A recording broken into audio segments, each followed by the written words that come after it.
So we were going to talk today about reinventioing Yeah. art, right? We wanted to talk about art. Yes. And the importance of art, and maybe some false notions we have about what that is, and or some limited notions we have about what that is, and how do we make art relevant again for this time, and which means going again, like all of our discussions, to a meta level and saying what is art and what is the function of art and what is the function of art for the human soul, and all that. So this is, this is what I want to hear from you guys about, which I think you might have to. Andrew, I'd like to add one more thing to that, one more question, one more dimension. I'm actually also interested in what is the role of art within dialogos and dialectic. Right. I'm interested in this exploration of art for its own sake. Sorry for the pun. But I'm also interested in this exploration of art for how I can better understand the role and function of art within the practice of dialectic and dialogos. That's, to me, what's most uppermost on my mind right now. Mm-hmm. Okay.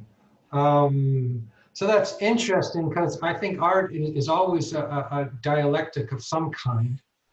I mean, I've been a musician, and there's a dialectic between the artist and the audience. There's what you're trying to express and how people receive that. And what do you mean by that? What specifically would art have? What does dialogos have to do with art? Well, thank you. That's a very it's a very platforming question you just gave me. So if you remember, I'm influenced by Scarry's work on beauty and the way beauty trains us for truth and justice, and we've already discussed that at length. And I'm similarly influenced by Collingwood's notion that what art does is get us to remember the non-categorical identity of things, kind of the suchness. And what that brings me into is that I see what's happening in art as a serious playing with and through our salience landscaping. And I think one of the things that art can do for us, and one of the things art should do for us, is to take us into that liminal space where we're trying to improve our capacity for discernment. See, so I'm also deeply influenced by Fisher's book on, the aesthetics of the rainbow and rare experiences, where he talks about how art puts us on what he calls the horizon of intelligibility. So I think art, therefore, puts us into situations that, at least superficially, look like bullshit. In that, often in art, so what do I mean? In art, in bullshit, let's go there first. In bullshit, one of the defining features of it is things are salient beyond our understanding. Things are salient beyond our ability to grasp them. And we're just caught up in how salient things are, independent of our understanding. But in art, at least initially, we seem to be getting into something similar, where often, especially in great works of art, right, we're finding things salient before we have an understanding. Often art is triggering incoherent, feelings and thoughts and conceptions. And so it looks like, when you say incoherent, you mean art gets us in touch with what we don't quite yet already know. Exactly. So art is often, and this is what I take Fisher to mean by the horizon of intelligibility, right? Art is often ascending. It's often trying to point us into a space beyond where we are. And now the thing about that is, like I said, that at least is superficially very similar to bullshit, but there seems to be a difference between them. And Fisher makes this connection to Socrates in his book. He talks about, but with art, right, what's happening is that you're experiencing a state of wonder. You're experiencing a state of opening up and trying to recover a deeper sense of truth or realness.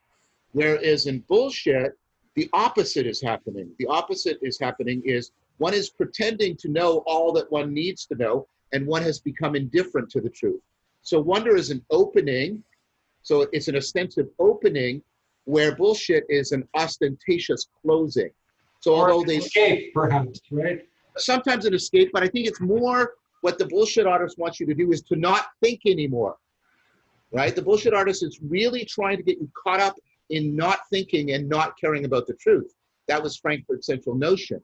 Whereas the work of art, well, it might look like bullshit initially because we're perplexed, but that wonder, I think, at least should be, I don't know if it always is intended to be, but that wonder should be in the service of drawing us into a deeper understanding, reawakening our concern for what matters, for what's real.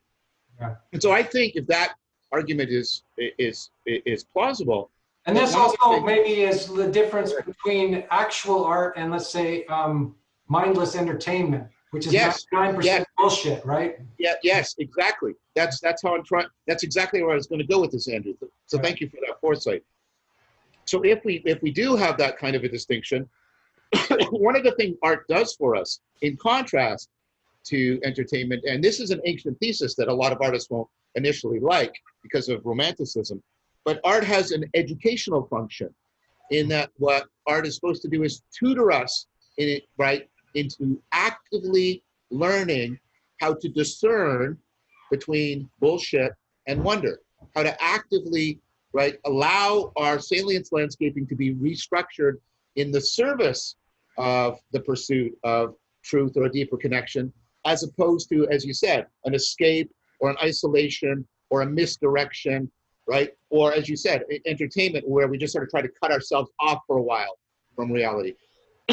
I'm not opposed to entertainment, but I'm opposed to entertainment as a way of life. And I think art, when art is distinct from entertainment, art is helping to portend a way of life for us. I'm going to jump on that a little bit with an independent, but I think complementary thought, which is that the affordance of opening, of worlding, if I can put it that way, that art allows, is that art as a function, I think, one of the things that it does functionally is it helps to transcribe the logos of a given notion, of a given encounter into mythos. It involves a dispersal of an experience into a landscape that can then be regathered and retrieved and cohered interiorly as a world unto itself, and so then made sense of. And so then when it's recovered and recollected, it is recovered and recollected in such a way that it is, I think, disposed more elegantly, right? So that one of the things that art actually allows us to do is take the logos of a given experience and telescope it out in an accordion fashion so that it can actually become something to be traversed and indwelled and known from within and cohered from within, so that in the regathering of it, it can be known more fully and then known through, right? So I think of something like narrative. Narrative is certainly by no means the only form of art, but I think for a good reason, it's often a canonical form when people give such examples. Storytelling, for instance. One of the things that storytelling does is it takes a given pattern and makes that pattern participable. It makes it traversable, explorable, and infinitely discoverable, right? You make a world out of a concept, a world out of a notion, and your encounter with the notion speciates encounters that can then be regathered and cohered in your understanding, your episteme of that particular pattern. And I think that the function of art has something to do with the speciating of different forms of encounter from our ultimate encounter with the logos. So are you saying that art has like a parabolic function? Yes, exactly. The way in the Republic, Socrates proposes blowing the psyche up, magnifying it into the state, so that we can get a better understanding of its intelligibility. And then we can re-internalize that back and become different because of that? Is that what you're saying? Yes, exactly. Like as if, let's say our intent is to know the logos of nature. One of the things that art does is it produces the flora and fauna that allow us to explore it so that we can better gather and regather still with appreciating precision, perhaps, ontologically, the logos of nature writ large. And there's something exploratory about art that actually allows us to I think this is a Neoplatonic idea, although I think Gadamer talks about it a little bit too, that we disperse it so as to better recover it, so as to recollapse it together. Well, this is one question I have, and that is, you know, in Plato's Republic, Plato is quite censorious about art, right? He says, art should be like this and not like this, and he's very particular, so that the danger is art becomes a kind of moralism, right? It becomes a kind of tale of good or evil, right? Where sometimes, you know, in Edgar Allan Poe, when the guy is stabbing the cat with a knife, this is like, that's the thing that opens you up. It doesn't have any kind of educational or moralistic quality to it. It just opens you up to a kind of naked perspective. So I hear you, John, and I agree that art has this sort of educational quality, but then I'm afraid of it becoming a kind of moralism. Yeah, I wasn't trying to advocate for that. I agree with what you're saying, Andrew. I was trying to, and I want to gather together with what Chris said and amplify to you.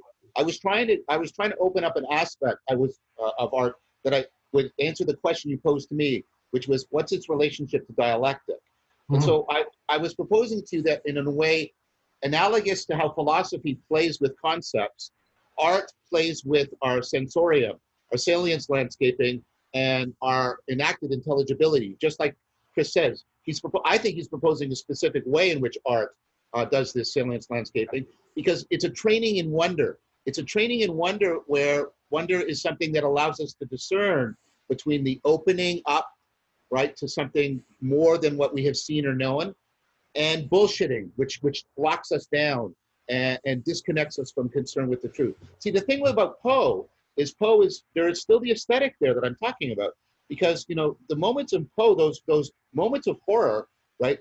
Horror is another way of getting you outside of the categorical, like, identity of things. Those moments of horror, we realize potential in the world that we couldn't realize before.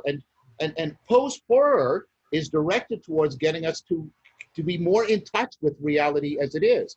Poe is trying to break through the veneer of civilized existence and remind us, no, remember, underneath all of this veneer, there is this, and this is really there. So I think Poe actually is a good example of exactly what I'm talking about, because I think horror, well, we've talked about this, I think horror and awe and wonder are all on a continuum. And so I think horror is a way in which we telescope, the way Chris is saying, our salience landscaping, so that we can seriously play ourselves into that liminal space where we can wonder again about ourselves and the world. But if that became too explicit, or then it would lose its power somehow. It has to be very naked or something. It has to be. Art shouldn't be philosophy. Art shouldn't be philosophy. No. Yeah. Right? No. Art shouldn't be philosophy. I keep saying that because that's exactly what I'm saying. I think art is working with a different part of our cognitive faculties that, you know, that need to be addressed and educated independent of our capacity for reflective conceptualization. Very much. But you see, I've noticed that to whatever degree I've been trained in an art, I've noticed that what happens is I get a training in this kind of discernment that I'm talking about. And again, it's not a propositional, it's an actual sensory motor discernment that allows me to distinguish between when people are manipulating the salience to bullshit me, and when they're manipulating the salience in such a way that I don't know, I'm slightly confused, but that confusion is ultimately towards a good end. Because that's why art is so important, because it doesn't really allow you to bullshit on some level. Like, well, you can't propositionally bullshit. You can't make something, you can make a kind of simulacrum of something, but you know that it's a fake, right? If you have the eye of discernment and can tell what is a genuine work of art, you know what is bullshit and what isn't. And that's part of the work of contemplating a work of art, I think. That's exactly it. I'm trying to situate. Think about how we train discernment. We train discernment by putting ourselves into contrasting situations. And I'm saying art gets us like art is training us in discernment in contrast to entertainment on one side and propaganda on another, because propaganda looks like art, but I think it's basically doing that kind of thing. It's actually trying to make you not think. It's trying to bullshit you. It's trying to get you self-enclosed within an ideological framework. Yeah. Right. Yeah. Which is why art is really, I think, one of its functions is to take the closed ends of the world and make them porous again. Yes. Right. Yes. To reopen the world in Yeah. such a way that to perhaps to refrain to some of the language we've been using in our previous discussions, to take the such of an encounter and use it as a way of presencing the want for more. Yes, exactly. Right. That's why there's an inherent and implicit eros to art, is that it's somehow recollective of its own finitude, its own limitations, and it constantly ostends beyond itself, from the species of a particular thing to the more of whatever the parent of that species happens to be, that elusive parent that it's trying to retrieve, and then to draw the affinity between those two things, and to continue to close. Of course, it can't. It's not, because it's inexhaustible. It can't ultimately be closed, but to try and mediate the relation between the suchness of specificity in that regard, and then the moreness of what's unbounded. There's a beautiful example where we're talking about Poe. We may as well throw another author into the mix. There's a short story, or a novella, I guess, by Tolstoy called Family Happiness, and right at the beginning of this novella, there's a young woman. She's a teenage girl, and she and it's a summer. It's over the course of a summertime, and you know, they live out in the country, her and her family, and they're visited regularly by this family friend who's a little bit older, a little wiser, you know, but countenances a lot of warmth and is a very good friend of the family. And as this man starts visiting them more and more regularly, this young woman begins to find in each of her artistic encounters a kind of renewed vitality, a kind of participatory valence, a kind of life-giving energy out of playing music, out of taking walks, out of you know, darning clothes, out of all of these craft-oriented activities that she's undertaking habitually in the course of her daily life, take on this pregnancy. They take on this great sense of independent vitality. And then she realizes at one point, she has this insight where she actually realizes that all of these new loves that she is encountering, and all of these different forms of arts and crafts, are all species of the same love that she has for this man that has been visiting. And so these arts become a way of affining the specific encounters that she has with any one of these activities with the way in which they are all being gathered, and the force in virtue of which they are all being gathered. Which isn't to say that this man is the end of love, but that he becomes a symbol unto the form of love, that all of these separate encounters are being gathered and cohered by, and in the undertaking of all of these different activities, and they're cohering together, she comes to this fuller understanding of what such a thing means. And so I think in some ways that's what I mean by it's the dispersal out and then the retrieval of, in order to gather it into something by which to see. So that's a process of cognitive evolution.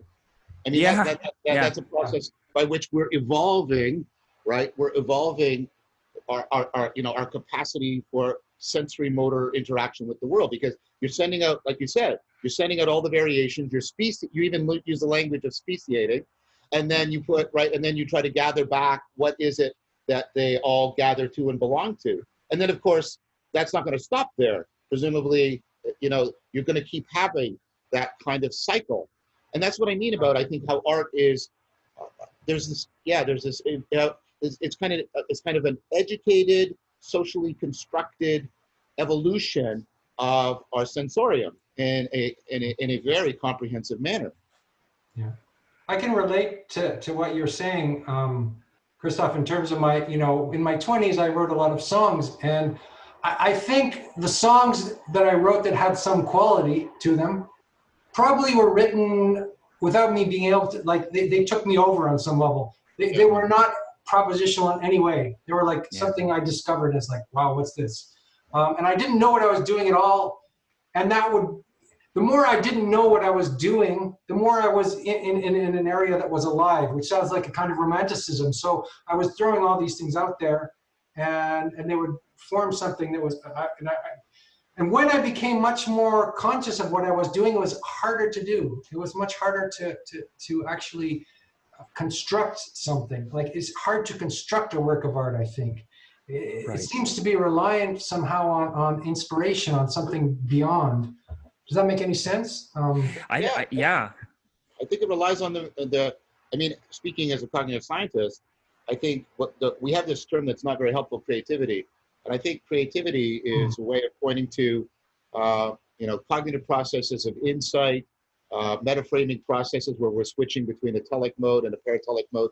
There's all these processes at many levels of cognitive analysis at which we engage in a restructuring of what we find salient and relevant, not by doing something. You can't do it. You can't do an insight, right? But what we do is we do things that trigger the process to self-organize, and then we bear witness to that epiphany, to use Roussin's very pregnant phrase. That's what I think actually happens. So most of the work actually is not actually the artistic expression. It's just training. It's just training, and it's just opening yourself up for some kind of muse or spirit to arrive at your doorstep and on some level. But that's exactly it.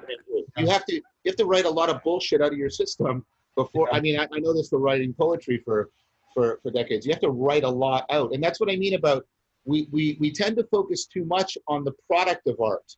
And what I'm trying to do right now in what we're saying, and this is how I think it's connected to the dialectic, is get us to focus on the process of art. What has to happen, right, in people's development, in what virtues and sensibilities do they need to cultivate such that the things that we call art are produced by them, rather than fixating on the product and trying to determine what art is from that. That's what I'm suggesting. Yeah. I think that's absolutely right. I think that also serves to explain why, a lot of artists will tell you, at least the prodigious ones will tell you, that they disidentify from the products, from whatever arena is spontaneously created in the encounter with an experience or the encounter with a mode of inquiry. It's the arena that's produced for the purposes of practicing agency. Whatever is left behind in that arena, once the agency is evolved and practices its way out of that arena, whatever's left over in the arena is in a way incidental. It's incidental, at least to the development of character that it has effected. And also it can trap the artist. Like he can create a product, and that can define him. So yes, exactly. And then he slips into the having mode. Because he gets stuck in the having mode, and he doesn't keep learning, because he becomes the image of himself as an artist, and his product becomes crystallized. So he can't transform in the way it is necessary to continue to create a living art. Yes. Yeah. Yes. Which often what I find is, and that was what I thought when John was speaking, was the problem is almost youth, in a sense, in terms of how we see art, in popular culture, is that people get famous and they create art very young, and then they don't have a full life as an artist because they become defined in some kind of a way, and that some kind of maturing process has to occur for an artist to be a generative personality instead of a destructive one. I think that's very well said. Very well said. So my concern is that there's some transfer relationship between this training and discernment, so we can reliably discriminate between bullshit and wonder. That should find a place within dialectic as a practice, and dialogos as a process.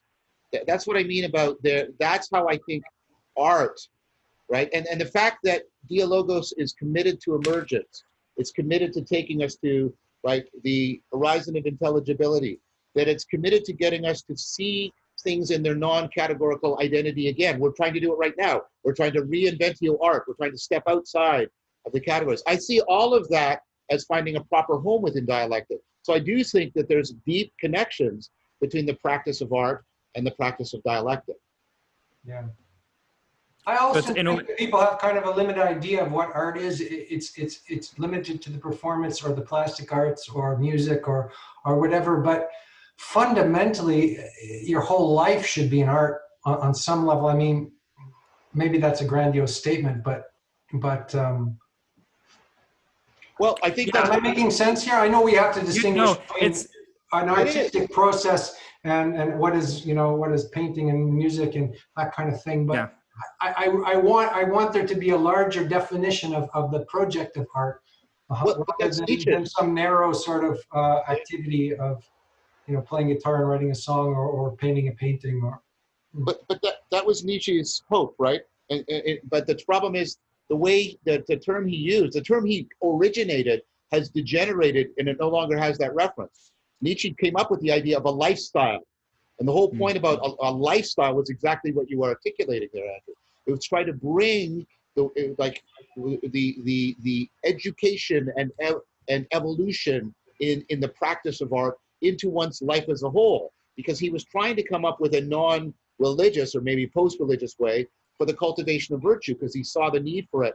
And he came up with the idea of lifestyle. But the problem with the idea of lifestyle, right? And if you read when he talks about it, he's got these amazing passages of all of the impulses within you and you're trying to shape them into something, right? And that's not what it means anymore. Lifestyle has degenerated into, a particular fashion or branding of oneself that has nothing to do with what Nietzsche was talking about.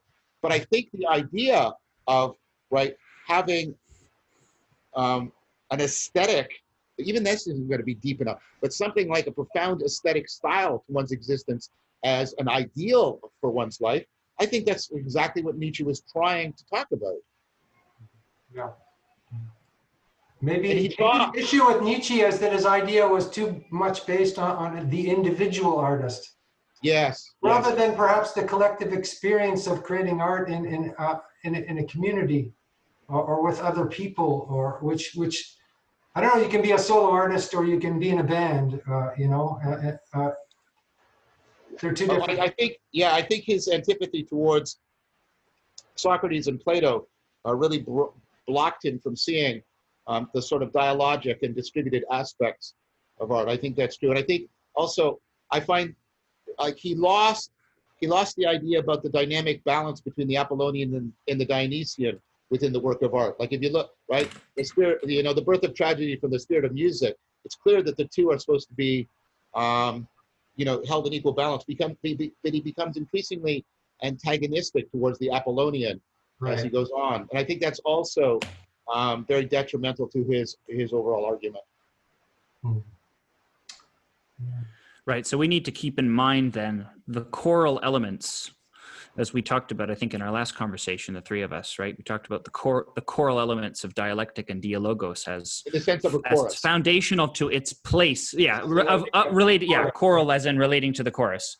That are fundamental to its situation within meta dialogue, right? That the choral presence is what we mean by the more of the meta dialogue that helps to gather the relevance of whatever is situated within a particular practice. Yeah, because the choral is, I'm sorry to interrupt, but it's not an individual expression, is it? It goes decidedly beyond, not. We kind of consider art to be an individual expression of some kind. And even if you're a solo artist, I don't think it's an individual expression. No, it's not. I think that's kind of that's kind of one of the lies of how we consider art to be. It's about expressing yourself. But I think, yes, you're right. If you have the choral is always working with you, and you're synthesizing all of these voices into some unique expression that's beyond you. Well, I think it's. I'm actually arguing against the romantic proposal that art is fundamentally self-expression. I'm actually arguing that art is fundamentally a form of self-cultivation and self-transformation. And that you're not trying to express, you're trying to make a new way of being possible for yourself and for others. A work of art, like Chris said, he said this a few minutes ago, it should give you a serious play and practice of opening up another world. That's what a great work of art does for you.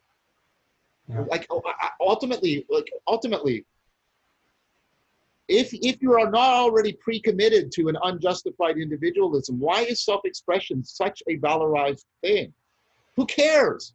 I mean, really, I'm not trying to be like cruel. No. I mean, but who cares? Like what is that for? Well, it's I would search for something universal in a song, not something about me. If I was trying to write a song, it would be something that would ground me in a larger community and make me forget myself, rather than give me a strong definition of who I am. Yeah, you don't want to be planting a flag on yourself. That's not what art should be, right? I mean, art works with the material of the self. It's self-cultivation, but I mean, it's ultimately, right? All the meaning in life literature shows that what really gives us meaning in life is to matter, to be connected to something beyond ourselves that has a value independent of our egocentric concerns. Yeah. Self-expression, by definition, fails that project. So it fails to contribute to meaning in life. That's why I'm getting so passionately critical of it. Whereas if I'm engaging in self-cultivation that transforms me such that I become a vehicle for a world opening up to other people, that is mattering. That is making a difference beyond myself. And that is meaningful. I was listening to your video with Jonathan Pageau today. And he's a very fine artist. Yes. But he's also in a way, he's a traditionalist, right? Because he wants to create icons. And I guess at the time when icons were being created, you were looking through the eye of God, right? Probably like that. And then suddenly humanism came along in 13th, 14th century, and you're supposed to look through the eye of yourself. Yes. Okay. And then, I don't know, maybe you know more about the history of ideas than me, John, but then I guess we have Einstein and relativity, and then we have postmodernism, and then the self starts to dissolve, and then there is no such thing as a self anymore. And so I was thinking about the beauty of what Jonathan does, and I was also thinking about my desire for post-traditional art as well, and what would that look like, because I'm not just satisfied with iconography, and I do think there's something modern about what he's doing at the same time. I don't want to accuse him of being but at the same time, I think iconography is a beautiful form of expression, but there is something to modern art, is there not, that is perhaps close, I don't know, to Dzogchen or something like that's not narrative or I'm throwing out a lot of ideas here, excuse me, but can you pick up on any of that? Yeah, I did. I picked up on a few things, and then I'll turn things over to Chris. I think one of the great important things about modern art, whatever that is supposed to point to, is precisely the fact that it reminds us of the possibility of non-narrative wonder, of non-narrative self-cultivation. It liberates us. I don't think it should be seen as excluding narrative, because as Chris rightly says, narrative is an important feature of many genres of art. But modern art tried to liberate us from that to some degree, because I think you see this in, what's the name of the guy who, he was synesthetic, starts with a K. He wrote the Spiritual Dimension book. Yes. Right, and he talked. You can see clearly, and he's one of the fathers of modern art. Right, he sees the abstract as a way of freeing us from narrative, as a way of freeing us from egocentrism, as a way of bringing back the sacred in art. So I think that is an important value in it. Now, I don't think that's a problem for Jonathan, because, as you said, Jonathan sees these as icons. He sees them as windows. You have to remember Eckhart, the eye by which you see God is the same eye by which he sees you. It's not right. It's a transjective, bidirectional thing. Jonathan sees that, but for people caught in humanism, they don't have that. There isn't that translucency, right? And so I think what modern art was trying to do when it went post-humanist and went abstract, right? at least initially, Kandinsky, you can see this, is it's trying to open us back up to the transegoic by liberating us from the narrative, because ego and narrative are very bound together, very interdefining. So I think your allusion to it being something like a Buddhist, having a Buddhist component to it, I think that's well placed. I think that's well said. Yeah, there seems to be a tension between the narrative and the post-narrative story, and maybe they're both necessary. Well, I like the discussion between sort of non-duality and should there be a personal God versus sort of the impersonal versus the personal. Those two have to be I think those two, we have to transcend the non-duality and also transcend the personal, but they both have to come together. Yeah, I think that is properly the project of non-theism. But yeah, I think that's right. I think that, I mean, there's areas of art that maybe we don't, there's areas of art that maintain a closer connection to the sacred precisely because they have this structure you just said. You know, there's where you have a narrative structure that undermines its narrative and undermines it destabilizes you trying to take up any self-satisfied ego role within them. That's exactly what the parables of Jesus are. The parables of Jesus are these narratives. Like when you read the parable of the prodigal son, you think there's this story, but when you try to put yourself in any of the roles, you fall under God's judgment, right? They don't work. And you know, and Sally McFadden does all this great work on, and the Sufis have similar things, where the parables are narratives that then deconstruct themselves as narratives because they're designed to explode you beyond an egocentric way of being. And I think stories as well, yeah. Mm-hmm. So I think that's what I meant when I was trying to say earlier about, you know, there's almost and you can see how this could go together with what Chris is saying. You can see how a parable, right, gets you to telescope out the intelligibility in the narrative, but then it collapses the narrative and you get the regathering, and you have to transcend to something in that regathering. So it's not just a gathering back, it's a gathering that then pushes you beyond the space that was originally drawn by the narrative. And I think in that sense, we should talk more often in our culture about appropriate connections between art and parable. And I think that's something that needs to be explored more and more right now, because we've gotten too much into, again, like you said, art as a product that is some kind art for art's sake, perhaps. Yeah, which I ultimately don't agree with. Exactly. We shouldn't be creating wonderful trophies of self-expression. We should be creating parables that constantly propel us beyond ourselves. Yeah, well, it seems to be that for all of those reasons, that art, those instances where we believe of art, of any given instance of it, that it is genuine art, right? Because there's there's kind of a normative distinction. I think a kind of ineffable normative distinction that people make when they say this is real art. We don't even know what we mean by that when we say it, but you hear people saying it all the time. You see that story or that novel or that show or that whatnot, that's real art as opposed to this other pulpy stuff. And we talk about that, like what that is, what that means. Yeah, I think that part of what that means, which I think which refers back to everything that the two of you have just said in the last 3 minutes, is that when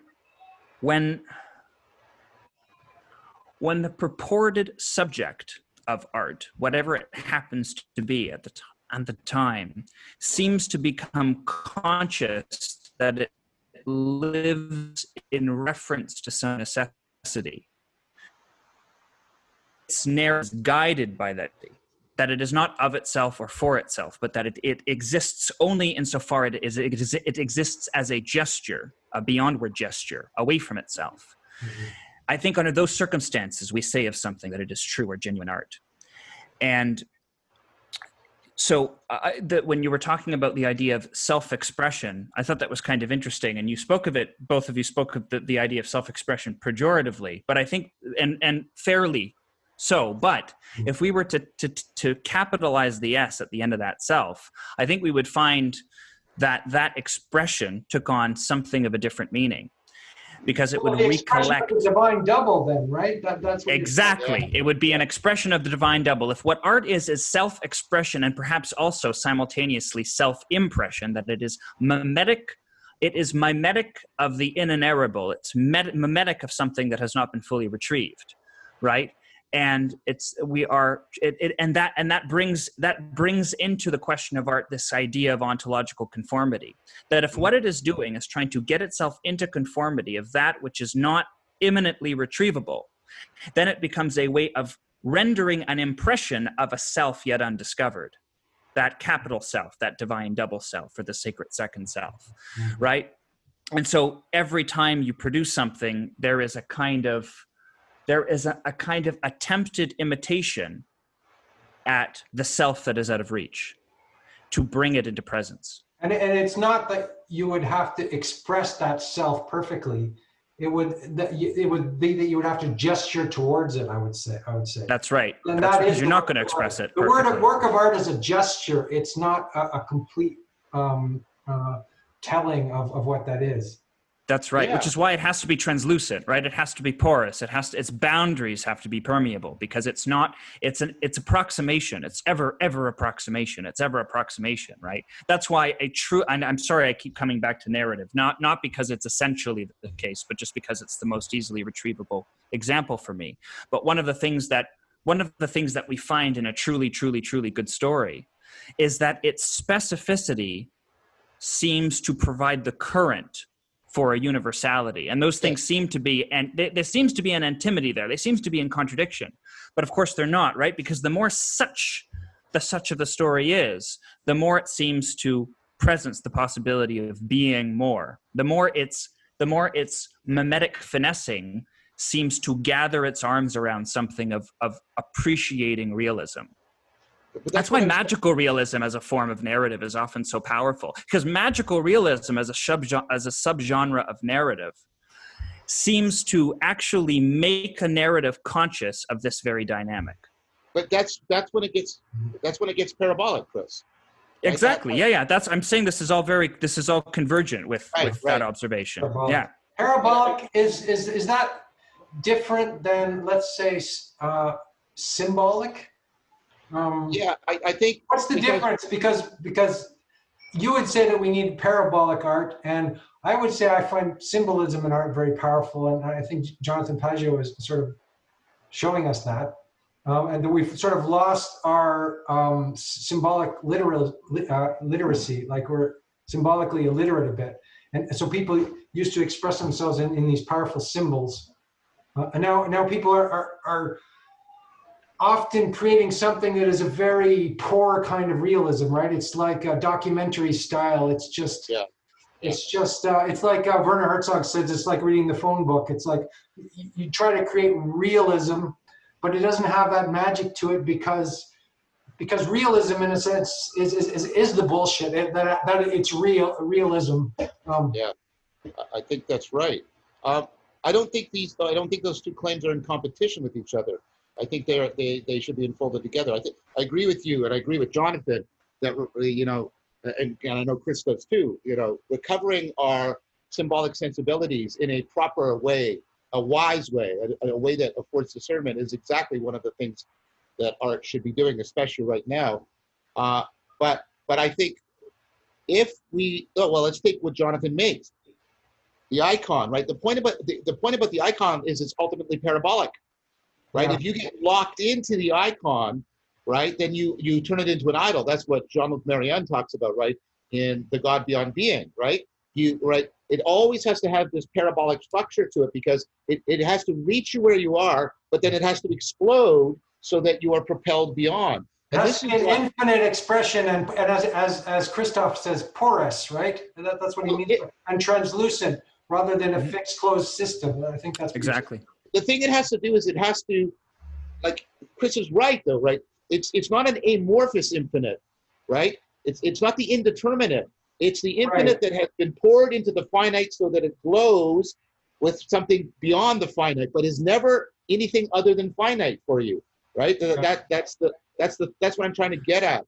And the notion that Chris was mentioning about the self-expression with a capital S, as he was saying that, I was thinking of one of his favorite authors, somebody who actually transcends the boundary between philosophy and art, which maybe undermines what I said a few minutes ago. But I'm thinking of Kierkegaard.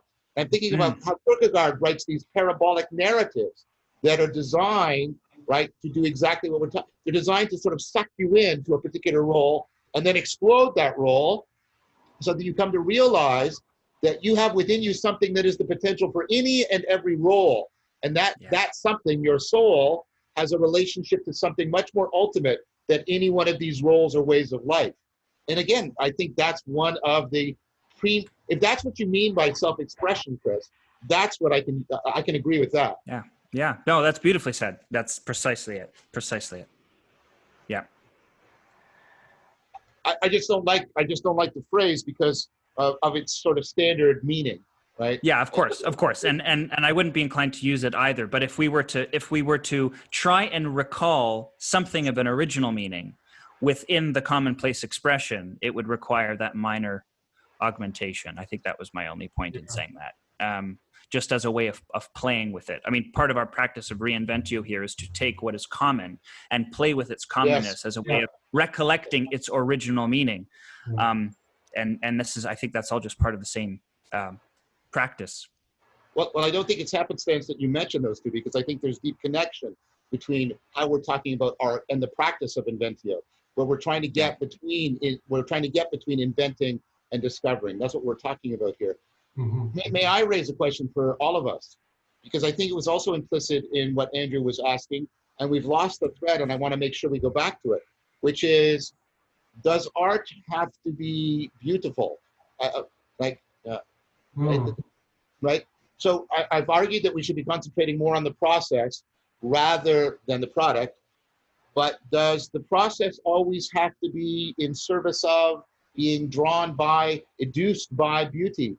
Or are there other things that properly afford and draw art out into the world?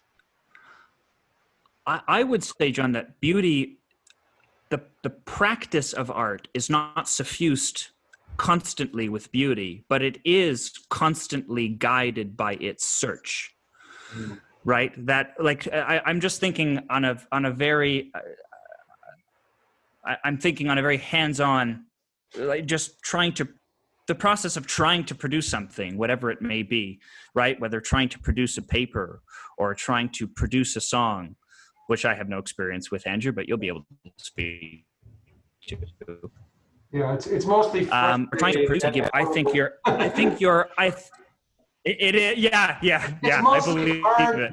I believe it. Just the most irritating thing in the world, right?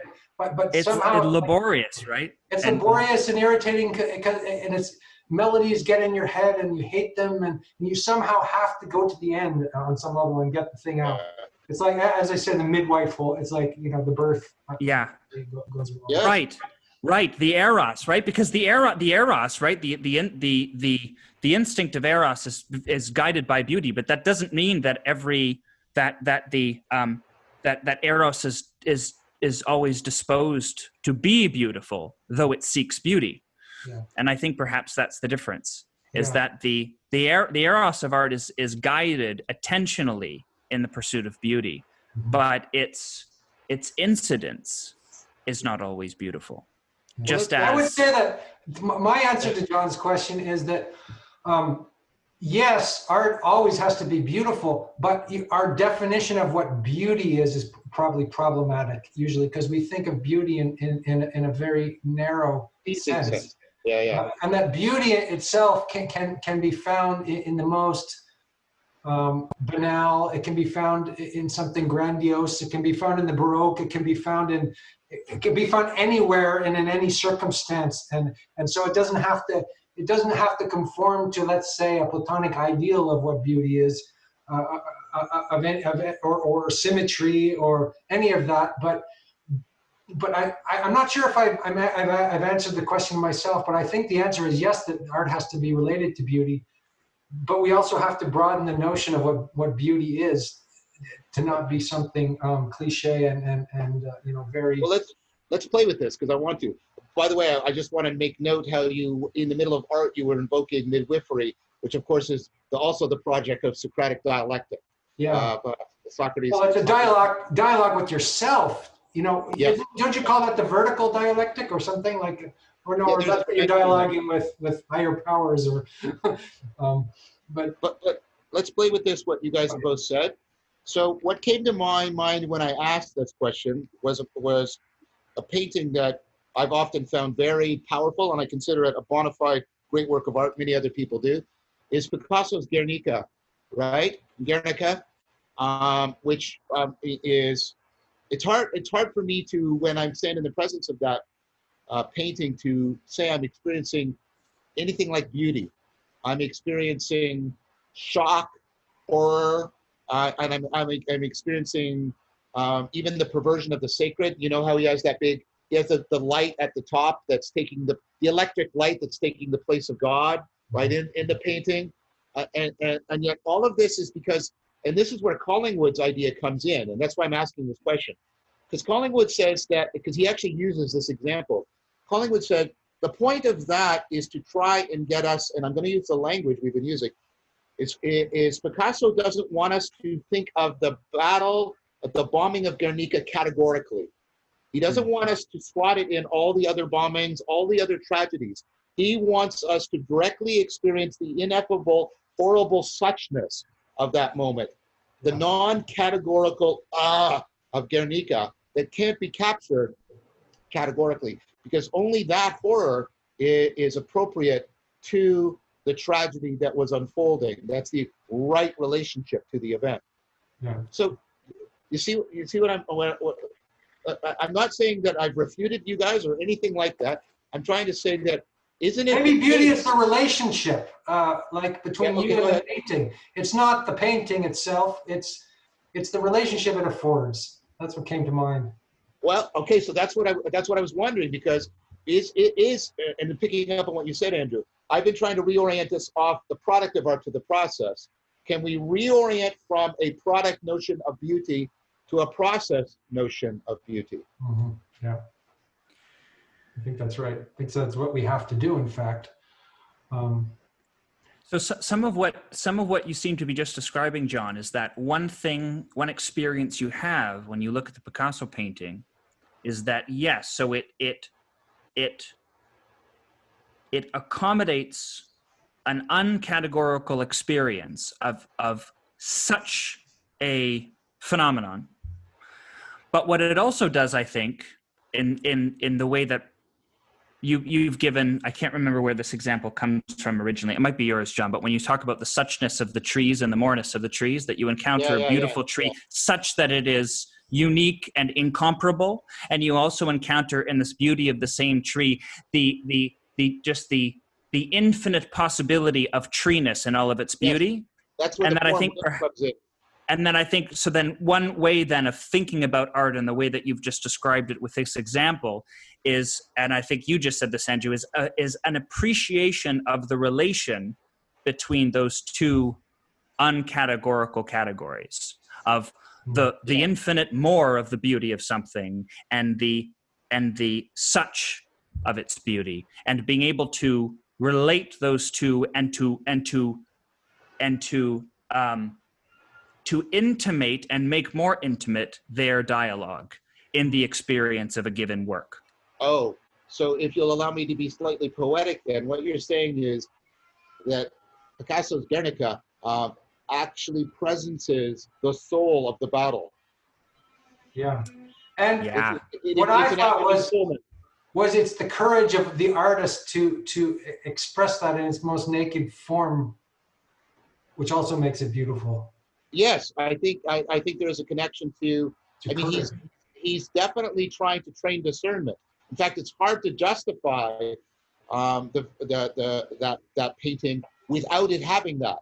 If it just sort of horrified me towards no end, right? But what he's I mean, his intent was ultimately even political there, right? He was trying to wake people up. He was trying to get them to discern what was actually going on in this battle in a profound way. Yeah, so it's not really shock value, that's one of the problems. with contemporary art, right? Yes, exactly. That's right. And the shock does not have the doesn't have content to it. It doesn't, because it doesn't have the same kind of invocation, because the shock actually dissociates from its realism rather than impressing it. The shock actually doesn't conjure the soul of an experience. What shock does is actually, I find what shock does is actually dissociate from the soul of an experience. Yeah. So this idea of it's great. It's art being a kind of being a way of presencing the logos, I think, being a way of presencing, and this then goes back to the idea you brought up, Andrew, of the renewing. So what it does, I think, in some ways, is it makes of a particular rendering a symbol that presences the soul of the logos. Mm-hmm. So this then circles back to the argument I made that virtue is the beauty of wisdom.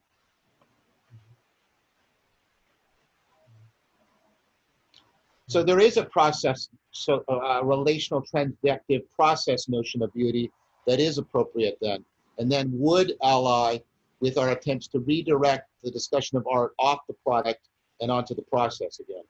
Yeah, off the it and back to the thou. Exactly, that's well said, Andrew. Right. Buber's Right.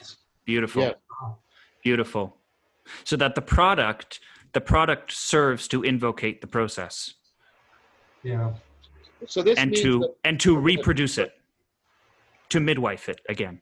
Yeah, the product has to not be like a Campbell soup can. It has to well, it has to go beyond the Campbell soup can, right? And keep reproducing itself. It has to be generative. That's the word I was thinking of when I was. Has to be fecund. Exactly. Exactly. When a film, you watch some films and you just feel, when I watch these like expensive superhero movies that everybody, Avengers and people think are so great, I just feel exhausted afterwards. Like I feel like I've been depleted of energy.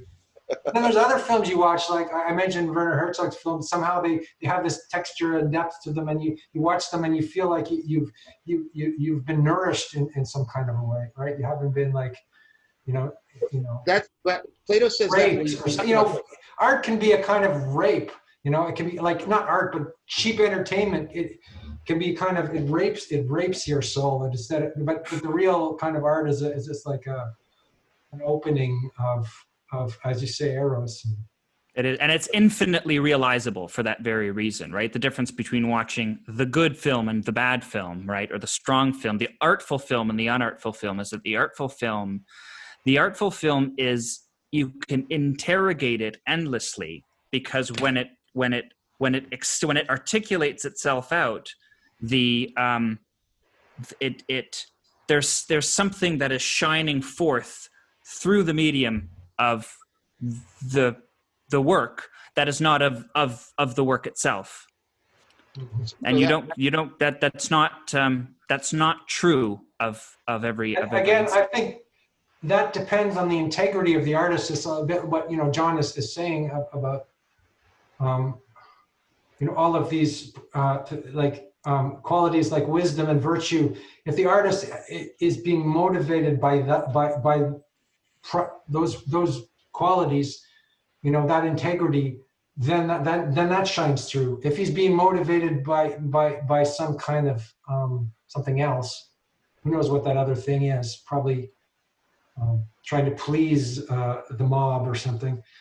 Then it comes off as being an empty.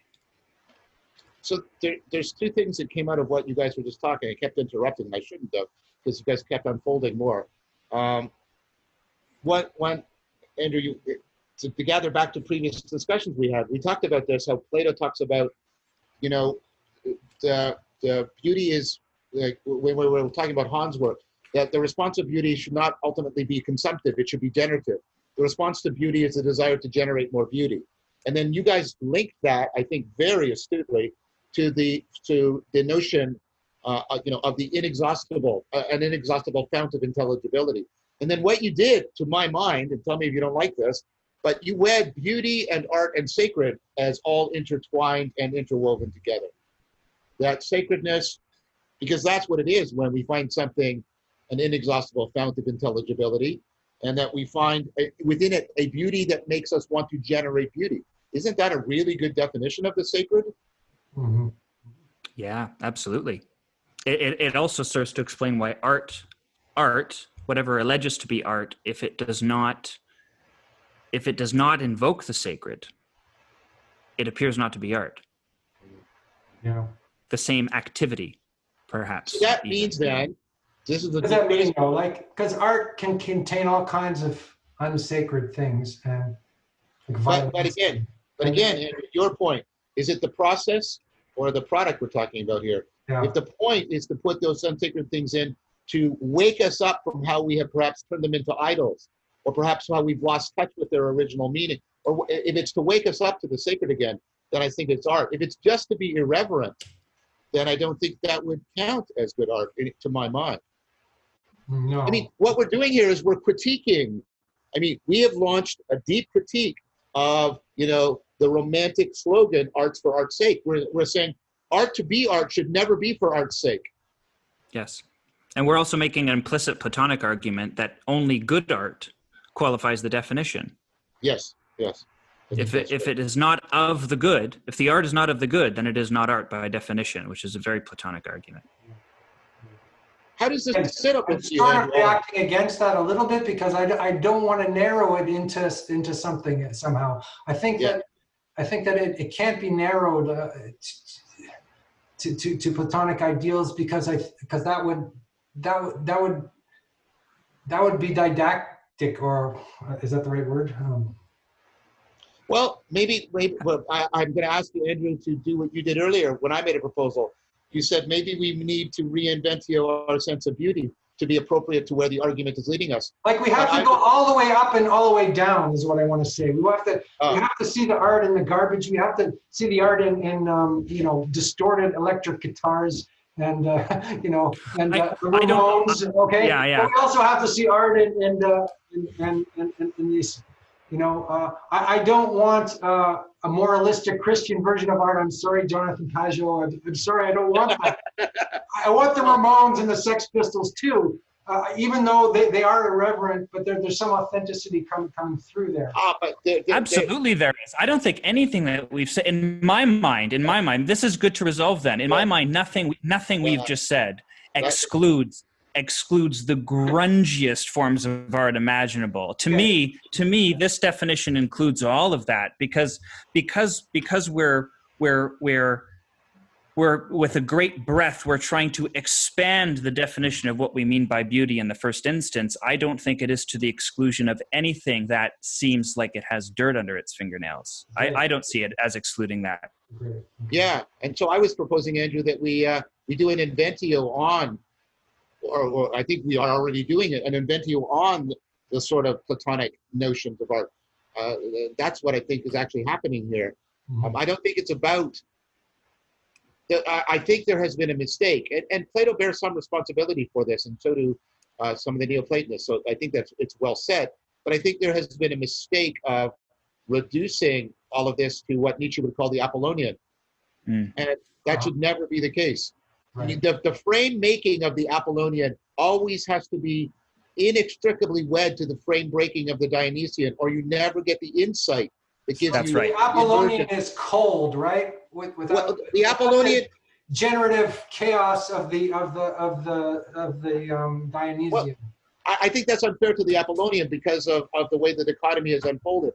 I think the Apollonian is supposed to be warm, but it's supposed to be warm. It's with light and with stable form, and the Dionysian is supposed to be the warmth of heat and rupture. They're both warm, but they're warm in different ways. They're generative in different ways, right? I mean, birth requires a really painful breaking and separating, but it also has to come into a stable being, right? A child, or it turns into a disaster. So I agree. So with that aspect of the Nietzschean critique of what I think fairly has been called the Platonic, I think that's right. But I think what Chris was alluding to was the notion that is, I still think is recoverable from Plato, of art as something ultimately aspirational, something that is ultimately cultivating wisdom as a defining feature of the art. And I do think that there is wisdom to be found in some of the things. I mean, I think, Hendrix guitar riffs, we were definitely doing simultaneously frame breaking and frame making.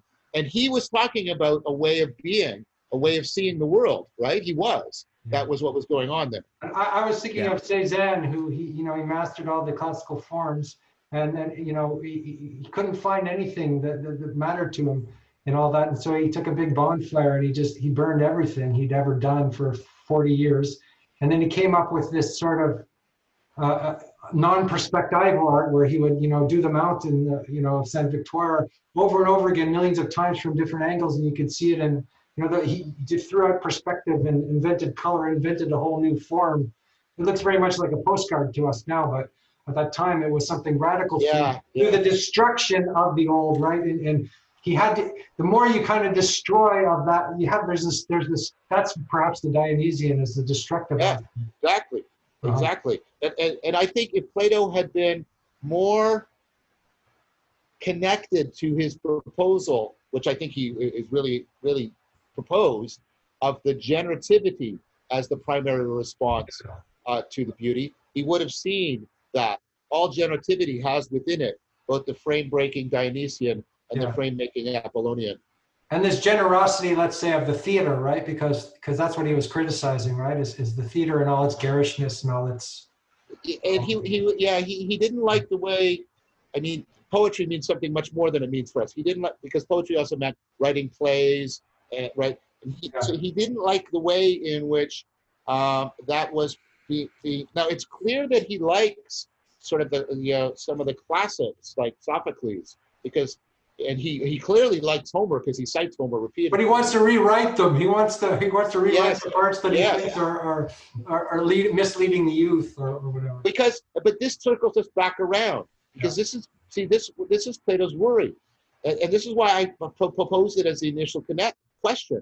Plato's worried about people not being able to tell the difference between wonder and bullshit, right? That's exactly what you're putting your finger on again. He was worried about the way in which these things can bullshit people. Yeah. So he was criticizing Netflix, more or less. Like he was, in a sense, he was criticizing this popular sort of. Well, and he might have ultimately been wrong, I think, about some aspects of art. I don't want to deify it. But what I'm saying is, Plato, I think, was at least cottoning on to the fact that this stuff can very rapidly devolve into entertaining bullshit in which people are self-satisfied with not needing to learn, not needing to be educated. I mean, and that's what bullshit, again, that's its defining feature. The point about a commercial, a prototypical instance, one of Frankfurt's, a bullshit, is to make you stop questioning about the product so that you'll buy it. Right? Or the point of the commercial is to make you to stop reflecting about the candidate and vote for them. But the point of a work of art is to make you reflect more about this thing, or make you reflect more about this person. So can art be political then? Can art be political? Is the question. Well, it depends. I think it can be political in the Aristotelian sense of politics, whereas we are recognizing, I mean, when I say I'm not political, I don't mean politics in the Aristotelian sense. I mean, Aristotle's sense is that this idea that most of our cognition is done and should be done in distributed cognition. And that is where we are at its best. Unfortunately, Aristotle, by an accident of history, only wrote monologues, so that sort of got lost. But the political, I mean, insofar as an artist is trying to get us, and I mean this word now deeply, to wonder about distributed cognition and its sacred capacity for us, I think it can properly be political art. To the degree to which it is not calling us to explore and try and refine ourselves into a more conforming right relationship with reality, to the degree to which it's trying to get us to be closed and finished and think we have both, break the Godelian stricture that we claim to have both completeness and consistency and we're all done. So in that degree, when it tries to be ideological in that sense, then it becomes propaganda. then it becomes propaganda. That's exactly what I would argue. Mhm. Yeah. I would agree with Yeah. that. Yeah. Yeah. Which is why I think any ostensive work of art that has prefigured its objective to close the ends of the world into a knot that establishes firm ideological boundaries, to me, can never constitute good art, because it can never reflect that right relation to the real. Mhm. Right. And so to go back to one of our examples, I think Guernica is an example of political art Yeah. that is not ideological. Yeah. Right? He's just trying to get us to realize the evil, the truth of the ineffable evil that human beings are capable of inflicting on each other. And sometimes it doesn't even need to be that extreme. Sometimes it's simply to call into question the unquestioned certitude of the prevailing climb of false beliefs, right? I mean, that's, like one of the art forms I enjoy most, and it's often a very low brow art form, if we're talking about it in those terms, is comedy. Like stand-up comedy for me, like those that do it well are among the greatest artists, I think, of our time. Precisely because they have a penchant for inducing the aphoretic experience in relation to that which goes unquestioned. And that's why their particular forms of and the more like when they are artfully transgressive in that way, they are profoundly, profoundly powerful for that very reason. But I mean, part of that is, at least because, I mean, I would argue that humor, I mean, the advantage that humor has then is that, the advantage that comedy has insofar as it invokes humor is that humor is engaging the machinery of insight. And so it's already getting insight into play. Like, I mean, if your jokes are falling flat, then there isn't any insight in what you're doing. So the thing that I would then ask you then is, Chris, I'm granting you that I think comedy has a special role because of the way it invokes insight. It doesn't just request it. It actually, we have to do insight in order to follow the comedy. So I think that's a point in its favor. But the opposite, of course, is right. Many comedies are merely entertaining. Right. Yeah, it's not. That's right. Yeah. It's not something being incidentally humorous that makes it artful. It's the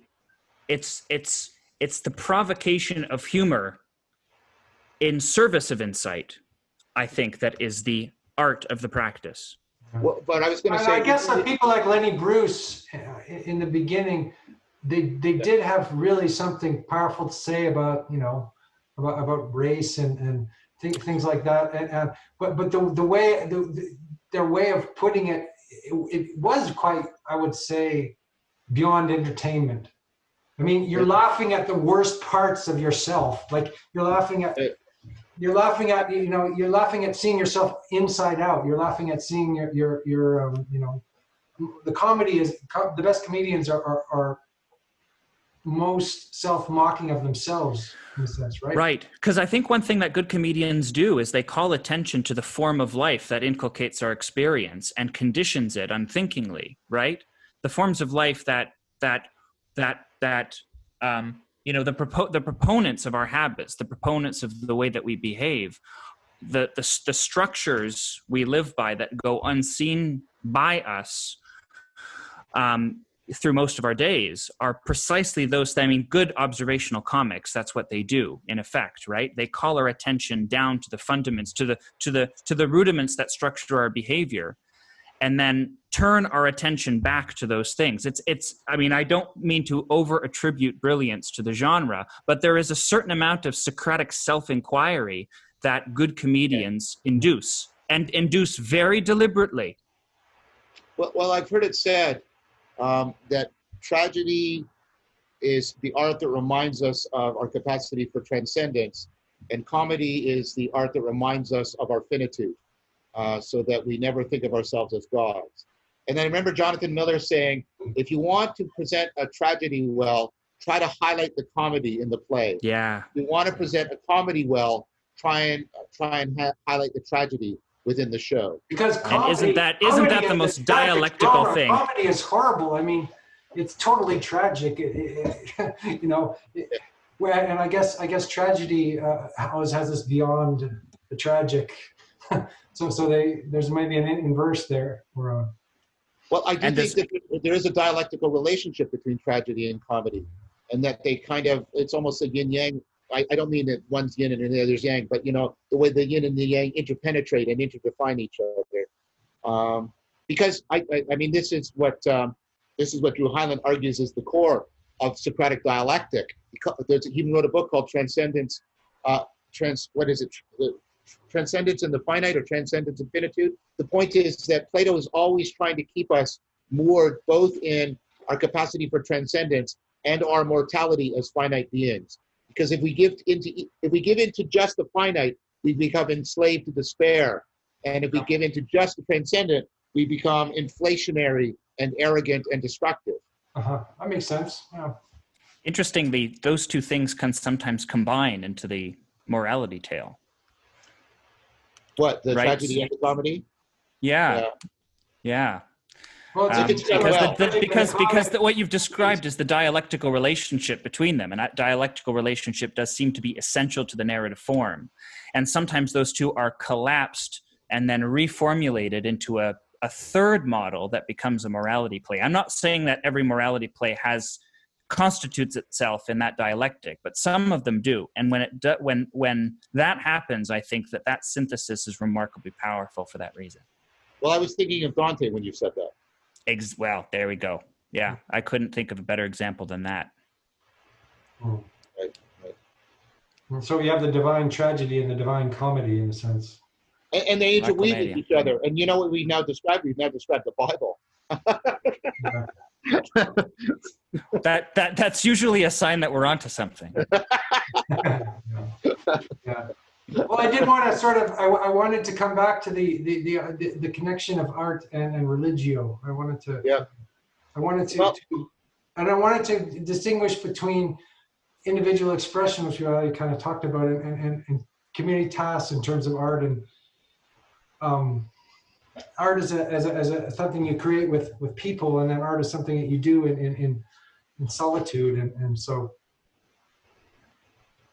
Well, I mean, Well, I think I've been making an argument throughout that art is a specific, although Kierkegaard says and Dante says that art and philosophy can overlap, but I was arguing that art is a specific way of educing, drawing out, and educating, right? Religio, our sense of connectedness, mattering, being connected to something beyond ourselves. Yep, that's been my argument throughout. A really fundamental connection between. Maybe religion itself is a collective art. Could you say that?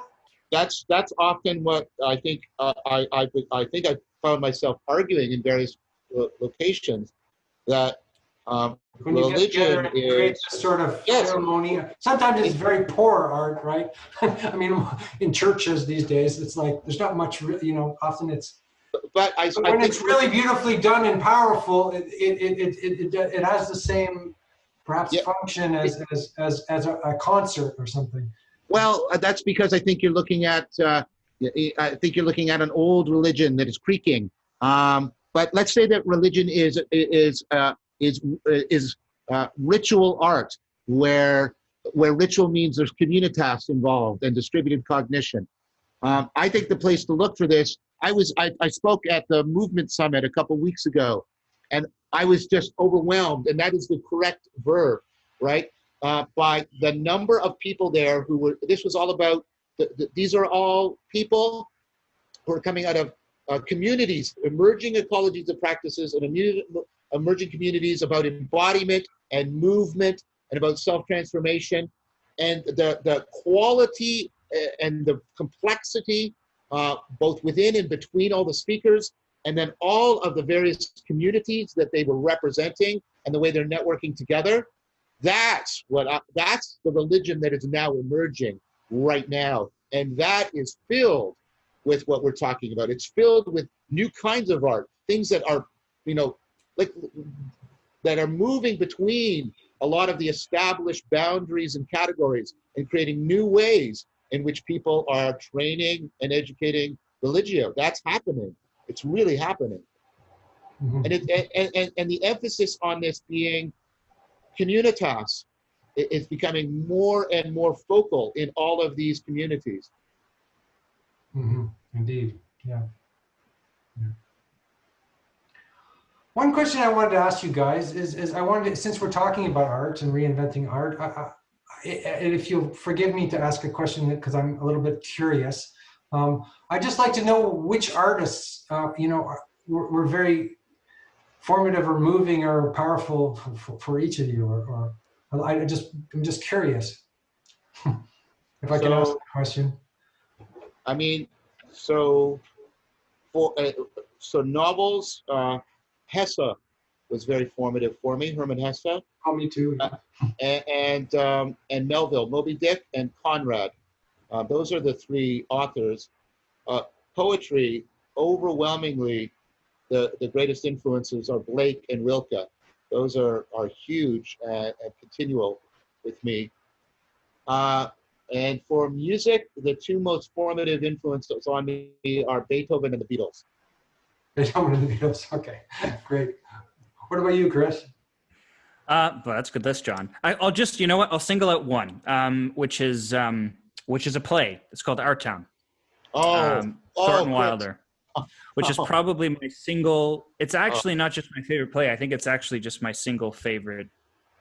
Anything, just piece of art writ large, literature. It's called dramatic. Art Town. Our Town. It's an American play. It was written in the 30s. Thornton Wilder is the playwright, and it is actually apropos of the conversation from 5 minutes ago. It is a cosmic morality play, and I think it's a sacred text to me because I return to it every few years, and I find that its wellspring of wisdom and insight is deeper than I could have ever known 5 years prior, 5 years before that, 5 years before that. I keep returning to it like a well, and it deepens every time for me. And it is, I think, among many other things, it is a dramatic representation of perhaps I don't want to be so reductive as to say it's a play about the meaning crisis. I think that would be unhelpful to say, but I think it is a cosmic morality play, very, very simply rendered, about what our relationship is to the infinite at this moment in time. Chris introduced this play to me, Chris, about 5 or 6 years ago? Something like that, yeah. And I agree. It's a profound work of art. It really is. I've never seen it. I've never seen it played. I long to. I'm hoping civilization hangs together long enough that I get to watch it.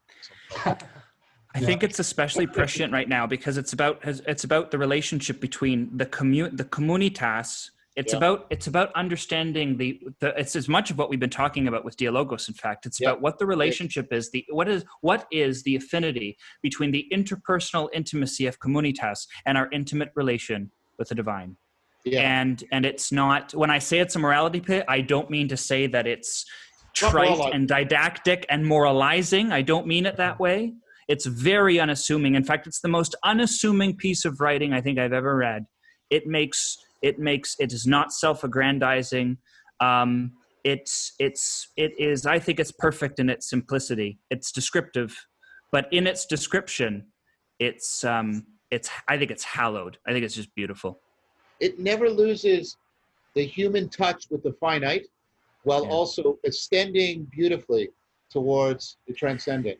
That's right. And it is, among other things, about, even though it never once uses this word, it is about that you were talking before about, Andrew, about the loss of symbolic thinking, the loss of the symbolic experience, the open-ended experience with the world. And, it's interesting because the first two acts of the play, unbeknownst to the reader or unbeknownst to the audience member, take place in this world in which such things are forgotten.